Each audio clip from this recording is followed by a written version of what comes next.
ಸ್ವಾಭಿಮಾನಿ ನ್ಯೂಸ್ಗೆ ಸ್ವಾಗತ. ಇಂದಿನ ಪ್ರಮುಖ ಸುದ್ದಿಗಳು. ಸಿಗಂದೂರು ಸೇತುವೆ ಲೋಕಾರ್ಪಣೆಗೆ ಕ್ಷಣ ಗಣನೆ. ಸಂಸದ ಬಿವೈ ರಾಘವೇಂದ್ರ ಸಾಗರಕ್ಕೆ ಭೇಟಿ, ಉದ್ಘಾಟನಾ ಕಾರ್ಯಕ್ರಮದ ಸ್ಥಳಕ್ಕೆ ಭೂಮಿ ಪೂಜೆ. ಜುಲೈ 14ಕ್ಕೆ ಸಂಚಾರ ಮುಕ್ತ, ಶರಾವತಿ ಹಿನ್ನೀರಿನ ಜನರಿಗೆ ಐತಿಹಾಸಿಕ ದಿನ.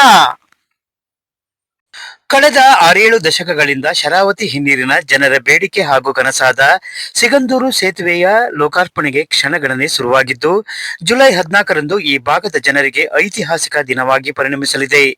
ಈ ಕಾರ್ಯಕ್ರಮದ ಪೂರ್ವ ತಯಾರಿಗಾಗಿ ಉದ್ಘಾಟನಾ ಸ್ಥಳವಾದ ಸಾಗರ ನೆಹರು ಮೈದಾನಕ್ಕೆ ಸಂಸದ ಬಿವೈ ರಾಘವೇಂದ್ರ ಭೇಟಿ ನೀಡಿ ಭೂಮಿ ಪೂಜೆ ನೆರವೇರಿಸಿದರು. ಈ ಸಂದರ್ಭದಲ್ಲಿ ಸಾಗರ ನಗರಸಭೆಯ ಅಧ್ಯಕ್ಷೆ ಮೈತ್ರಿ ಪಾಟೀಲ್, ನಗರಸಭಾ ಸದಸ್ಯರಾದ ಟಿಡಿ ಮೇಘರಾಜ್, ಗಣೇಶ್ ಪ್ರಸಾದ್, ಪ್ರಸನ್ನ ಕೆರೆಕೈ, ರವಿ ಬಸರಾಣಿ ಸೇರಿದಂತೆ ಪ್ರಮುಖರಿದ್ದರು.